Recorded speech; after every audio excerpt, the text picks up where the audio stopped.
Good evening, everyone. Thank you so much for joining us tonight. I'm Whitney Ward. Welcome, everyone. I'm Mark Hanrahan. To some breaking news tonight. 46 coronavirus cases are now tied to an outbreak at Borracho Tacos in downtown Spokane. The Spokane Regional Health District says the number of cases increased as they performed more contact tracing. In the meantime, there are 70 new coronavirus cases in Spokane County today. 41 of those new cases, more than half, are linked to people between the ages of 20 and 39 years old. Nearly 44% of total cases in Spokane County are also linked to that age group. There are currently 19 people hospitalized from Spokane County. And starting Tuesday, all businesses in the state of Washington will require their customers to wear a mask. That's thanks to a new order from Governor Jay Inslee announced just this afternoon. Our political reporter Casey Decker joined us live to explain how the order works and how businesses are responding. Casey? Mark, this particular order already existed in Yakima County, but with growing case numbers statewide, Inslee decided it was time to expand it to everyone. Here's how it works. It's really pretty simple. If you aren't wearing a mask, businesses in Washington need to turn you away. Now, they can offer contactless pickup or let you use a face shield instead, but generally speaking, if you want to enter a business, put on a mask. This will be enforced not by cops, but by state regulators, meaning if a business repeatedly violates the order and lets maskless customers in, they could face fines or even lose their license. Now, a few moments ago, I spoke with a local business leader, and he said there's mixed feelings about the order, but with so much on the line, that all needs to be put aside. Two of the main challenges: one is just normalizing it, and two is just realizing that this is not going to be the panacea. It's not going to solve everything. But again, I would just say is if people care about local businesses, if they care about the folks that are employed there, frankly, we're just going to have to buck up and mask up. Now, he also said he's already seen compliance rise in just the last week or so. And while there might be an adjustment period, Inslee has also said that by and large, people are wearing masks. And again, this particular order is not in effect right now. It begins next Tuesday. There's a lot of complications with these masks. I know lots of questions about the various mandates. For more information on them, you can go ahead and text the word masks to 509-448-2000. Mark? All right, Casey Decker, thank you very much. The divide over wearing a mask to protect you from the coronavirus is deepening in Leavenworth, Washington right now. A young ice cream shop worker has been fired after an altercation over the state's mandatory mask law. But that's just part of the story. Eric Wilkinson brings us that story. Good evening, guys. It was definitely a meltdown here at the Cold Stone Creamery over the weekend. A teenage girl coming in for an ice cream cone and leaving empty-handed.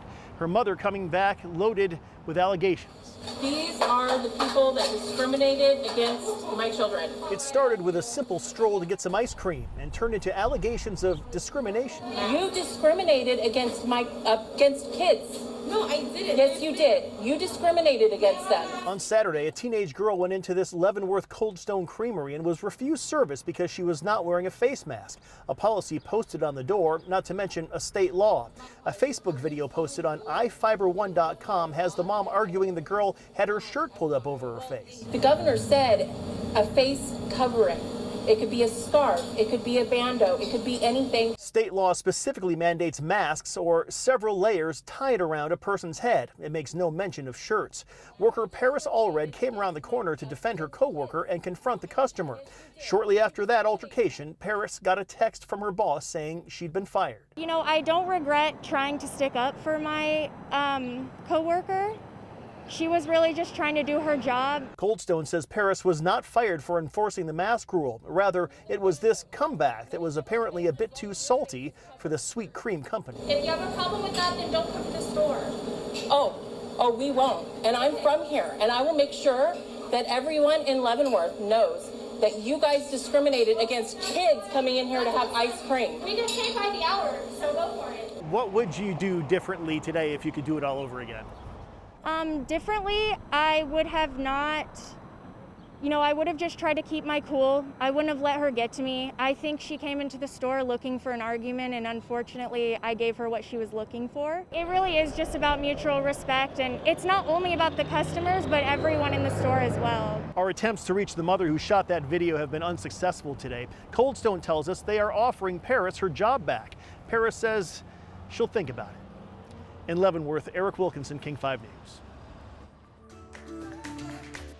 All right, it seems the clouds have parted just in time. It's time to check in with Tom Sherry, who is outside enjoying the sunshine. I am sure he is hard at work at the grill. Hi, Tom. Hey, Whitney, I tell you, it is a beautiful day to be out here at the KREM 2 Outdoor Weather Center. Of course, it's barbecue forecast today. We're heading into Independence Day, so we're cooking red, white, and blue cheese burgers. You get it? So here's my handmade, hand-formed patties with the blue cheese in there. Then we've got the white and the red and a little green because I like lettuce. So it's a red, white, and blue cheeseburger. By the way, this recipe is available for you on KREM.com. We'll throw these on the grill coming up in the next segment. Let's head over here to the blue screen, if you will. We'll go to this camera. Look at how quickly they picked that up. So we take a look at the satellite and radar picture, and as you can see, we're not seeing any precipitation anywhere across the area. The cloud cover really beginning to move out now, so that's very, very nice to see. We had quite a bit of cloud cover across areas of northeastern Washington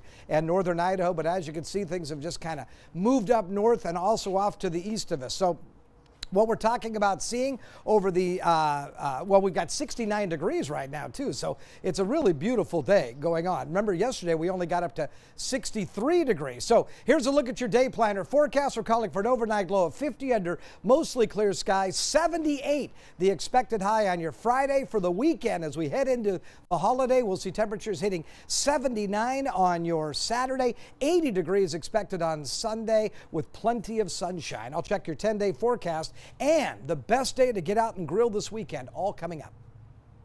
Finally, so much to look forward to, Tom. Thank you very much.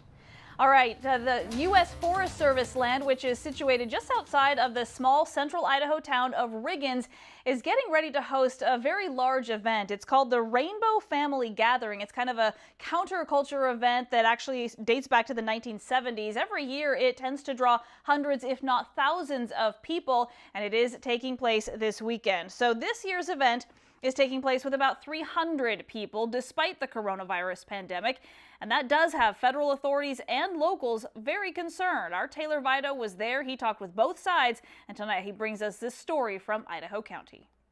Well, group members here told me that this event is really all about coming together and praying and hoping for peace. They said this isn't any kind of protest or anything like that. Meanwhile, people in the town of Riggins, though, wonder if this was a good idea given COVID-19. They also have concerns given the town's size and its infrastructure. The Rainbow Gathering, it's really all the colors of the rainbow. They call themselves the largest non-organization of non-members in the world. It's all the people, all the creeds, all the different religions. For decades, the Rainbow Family of Living Light has held large annual gatherings across the U.S. This year, the counterculture movement set up shop in central Idaho with a much smaller than usual gathering. But the coronavirus pandemic didn't dampen everyone's mood. You know, I wish people could see the smile on my face. Yeah, show it. Authorities estimated that 300 people are at the gathering. It's taking place on Forest Service land over a half-hour drive outside of Riggins. This man told us the gathering isn't a political event. And we gather on the land to pray for peace, and to pray for peace exclusively. The Rainbow Family also drums, hold workshops, and talks. Families are welcome.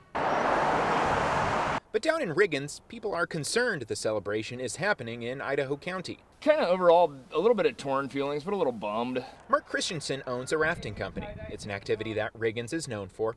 He says he has friends who have gone to rainbow gatherings before, and he respects the group. But Riggins, he says, has just 2 ambulances and 1 grocery store. Amid COVID-19, it's not wise to have an influx of out-of-towners, he argues. Town's aware and is kind of an aging town that has an at-risk population. It's not the right time to bring a bunch of people in from out of town. The Forest Service says the Rainbow Family Gathering isn't permitted, but it's not technically illegal since it's a collection of individuals on public land. Agency also worries about coronavirus, but also the effect of 300 people in our rural forest. Primarily our concerns are with just the number of people making impacts to the natural resources.